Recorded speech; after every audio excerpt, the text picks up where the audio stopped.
各位觀眾，大家好啊！歡迎嚟到我嘅 YouTube channel。咁今日咧想教大家一個實用小技巧咧，去揾翻大家自己嘅精工手錶嘅model number 嘅。咁呢個方法咧，除咗一兩個條件要遵守之外咧，你係可以100%揾得啱啦，而且係唔會驚錯嘅。咁要去邊個網站揾呢？首先咧要去精工日本嘅 official website。咁喺 Google search Seiko JP 就得㗎，跟住去到左上角，去到 Seiko JP 嘅左上角呢個欄位，撳第四個呢個，然後揾到呢一個寫住咩咩專用修理授付，然後撳入去。咁呢，大家都知我想用啲咩方法㗎。其實呢，呢一個呢，就係用呢個日本精工嘅網上維修預約嘅網站去查翻自己隻錶嘅。咁講明咗，大家都知啊。既然精工要維修你隻錶，咁就一定要知你嘅 model number。咁呢，而精工俾嘅 model number 呢係100%啱㗎啦。如果精工自己有錯呢，咁啊真係冇人救到佢。咁去翻前一頁先，頭先講漏咗。嚟到呢個網站嘅時候，碌到落底，撳到呢個見到修理，跟住新唔知乜鬼乜鬼，呢個就係其實係嘗試去做呢個網上申請嘅按鈕啦。咁大家撳落去。跟住見到嘅一個咧，其實叫你 log in， 另一個咧就叫你用訪客嘅方式去申請嘅。咁撳左手邊呢個，咁咧就會入咗嚟呢個 page 噶。咁咧，大家碌落去，去到呢度1至3。咁咧呢度咧就係要大家輸入唯一一樣你要知道嘅物體啦。咁就係咧你隻手錶嘅製造嘅型號啊。咁唔同你嘅 model number 嘅。嗰個咧係喺你隻手錶背，呢個咧係用你手錶背面嘅一個特殊 number， 但大家見到啦，精工俾埋你一個參考嘅。咁即係通常就係機身 number 啦，再配另一個4位字形嘅 number 嘅。咁幫同大家做一個示範啦。咁我而家輸入嘅呢個係 6R3501F0。咁大家可能唔知係咩 number 嚟嘅。咁撳完呢個之後呢，去到2呢個位撳呢個黑色嘅掣啦，咁佢就會彈咗啲嘢出嚟嘅。見到啦，有3張相，咁佢咧就會彈晒呢一個機芯 number， 其實機芯 number 嚟嘅，所代表嘅手錶嘅 model number。咁啱啱我入呢個 6R3501F0咧，其實就代表住喺日本國內販售呢個第2代太將軍嘅呢個系列啦。咁你見到啦，下面呢個 SBDC129咧，其實就係喺日本精工佢哋 JDM 嘅 model number 嚟，其實就係咁。當然啦，既然你知道 JDM 嘅 model number， 咁你亦都有好高機率咧去揾翻呢個國際版嘅 model number 嘅。咁其實咁樣講啦，隔離都已經有嘅啦，SPB189。咁咧呢一個網咧，其實咧係可以揾到好多嘅精工嘅 model number 嘅，無論係新也好、舊也好、超舊也好，只要你係由精工1990年代開始復刻啲機械錶嘅時候開始所買嘅精工錶咧，基本上都可以揾到嘅。咁俾大家另一個例子啊，一個年代久遠嘅 model number， 咁啊叫 4S27。咁知嘅朋友都知啊，4S 機芯已經20年前停咗產㗎啦。咁揾得嘅錶咧都係好舊嘅。咁啊 4S2700C0，跟住再撳。大家見到啊，呢個就係精工 Bright 系列佢其中嘅3隻錶。咁你可以望清楚你個型號啦，然後再睇翻個 model number。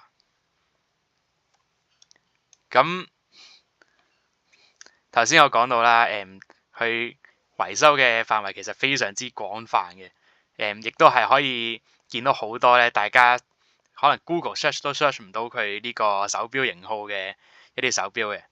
咁第3個例子就係咁樣。咁呢個咧係我之前睇一條 YouTube 嘅片嘅時候咧，嗰位嘅 YouTuber 咧講佢揾到隻好貴嘅全金 Cradle 嘅 Pacific 啦，咁但係佢咧就揾唔到個 model number，咁但係佢知個機背嗰個嘅標殼 number 喎，咁咧我就試下揾啦，佢咧就係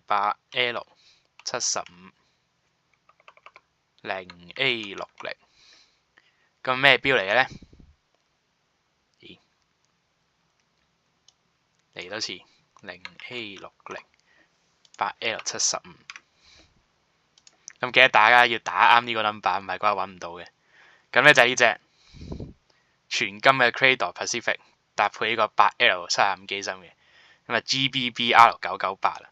咁大家可以留意到嘅，佢一次過 show 晒咧呢一個機殼 number 代表到嘅所有手錶嘅，所以咧你會見到隔離有隻叫 GBBR999嘅物體，咁望落去好似鋼大，聽說原來咧係呢個Platinum 嚟嘅，全 Platinum， 咁唔知係咪呢一隻啦？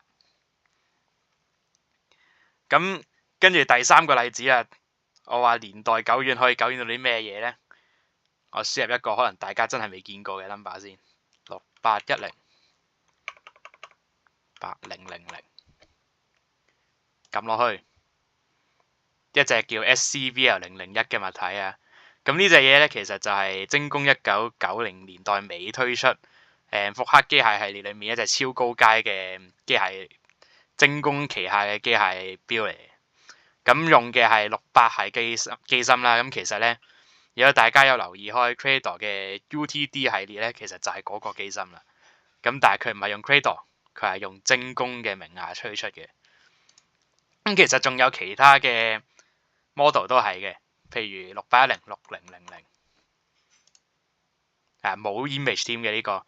咁但係如果你拎住呢個 model number 去揾呢，好似就係呢個 UTD 復刻嘅一個紀念版本嚟。咁頭先我都講過啦，呢個係精工嘅網上維修申請嘅專業啊嘛。咁有啲咩情況下你係揾唔到你嗰隻精工錶嘅 model number 呢？咁其實答案都好直接嘅，就係當精工唔肯去代理你隻錶嘅維修嘅時候呢，你就揾唔到噶啦。咁最後一個例子啊，咁我唔用佢，其實呢個頭先一開始講錯咗，呢個唔係機芯 number。佢係呢個機殼嘅 number 嚟嘅，應該係啦 case number。咁上面咧就係 reference number 啦，就係頭先大家可能一開始揾唔到嘅嗰個 model number。咁咧，我打呢一個 SBWA001。咁呢隻錶咧，其實講白啲就係第一隻 spring drive 啊，唔係第一代，係原始天尊第一隻 spring drive。咁精工會唔會幫你整呢？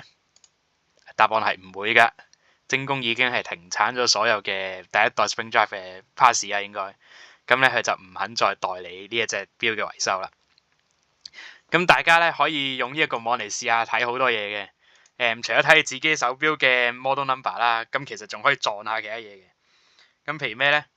8L35呢個人所皆知嘅機芯，咁可以試。如果大家熟知精工佢對於呢個機殼 number 嘅編排嘅話呢，可能頭先大家都留意到係乜 00A0 或者0A 唔知咩咁樣噶嘛。咁我試下打 00A0 咁樣玩，原來真係有喎，係 Landmaster 嚟嘅。咁我再揾，如果 00A0 有，咁 00B0 會唔會有呢？又有喎，又係一隻 Landmaster 嚟嘅。咁大家咧就可以用呢一個入 case number 嘅方式咧，去揾到好多好有趣或者未見過嘅一啲嘅錶嘅。咁今日簡單嘅分享就去到呢度啦，希望大家中意，多謝大家收睇，拜拜。